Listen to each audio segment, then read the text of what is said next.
আসসালামু আলাইকুম। মালয়েশিয়া গমনেচ্ছুক প্রবাসী ভাই বোনদের জন্য আজ একটি অত্যন্ত গুরুত্বপূর্ণ এবং আশাব্যঞ্জক খবর নিয়ে এসেছি।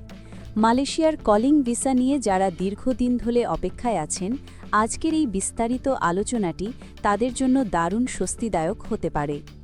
ভিডিওটির সম্পূর্ণ বক্তব্য এবং জাতীয় সংসদে মাননীয় প্রতিমন্ত্রীর দেওয়া তথ্যের উপর ভিত্তি করে পুরো বিষয়টি নিচে বিস্তারিতভাবে গুছিয়ে লেখা হলো। মালয়েশিয়া কলিং ভিসার বর্তমান অবস্থা। বাংলাদেশ প্রস্তুত।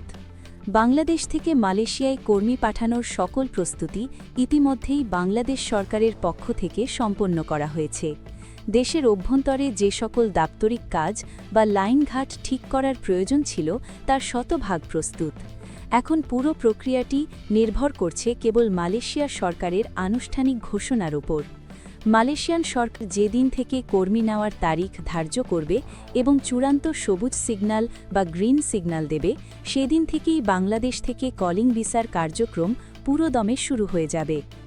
সংসদে মাননীয় প্রতিমন্ত্রীর বক্তব্য ও ভবিষ্যৎ পরিকল্পনা। সম্প্রতি জাতীয় সংসদে প্রবাসী কল্যাণ ও বৈদেশিক কর্মসংস্থান মন্ত্রণালয়ের মাননীয় প্রতিমন্ত্রী এই বিষয়টি নিয়ে অত্যন্ত স্পষ্ট এবং দিক নির্দেশনামূলক বক্তব্য রেখেছেন। তার বক্তব্যের মূল বিষয়গুলো নিচে বিস্তারিত তুলে ধরা হল। রেমিটেন্স যোদ্ধাদের মূল্যায়ন। সরকার দেশের অর্থনীতির মূল চালিকা শক্তি হিসেবে প্রবাসীদের অবদানকে সবসময় অগ্রাধিকার দেয়। দেশের অর্থনীতিকে সচল রাখতে এই রেমিটেন্স যোদ্ধাদের ভূমিকা অনস্বীকার্য। ১ কোটি কর্মসংস্থানের লক্ষ্যমাত্রা। বর্তমান সরকারের নির্বাচনী ইশতিহার অনুযায়ী আগামী ৫ বছরে বিদেশে ১ কোটি মানুষের কর্মসংস্থান সৃষ্টির বিশাল পরিকল্পনা রয়েছে। এর জন্য প্রথম ৬ মাসের বা ১৮০ দিনের একটি বিশেষ রোডম্যাপ ধরে কাজ এগোচ্ছে।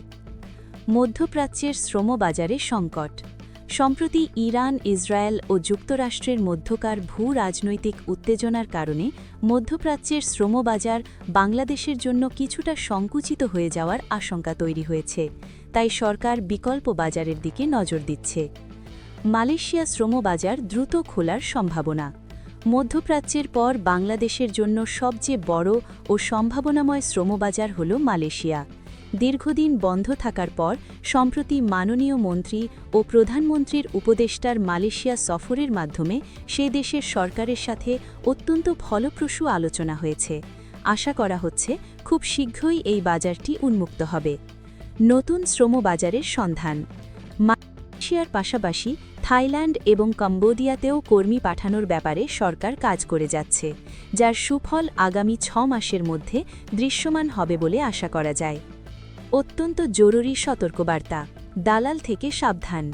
এই মুহূর্তে আপনাদের জন্য সবচেয়ে গুরুত্বপূর্ণ তথ্য হল মালয়েশিয়া সরকার এখনও আনুষ্ঠানিকভাবে কর্মী নেওয়া শুরু করেনি এবং এখন পর্যন্ত কোনো রিক্রুটিং এজেন্সি বা মেডিকেল সেন্টারের নামে প্রকাশ করা হয়নি।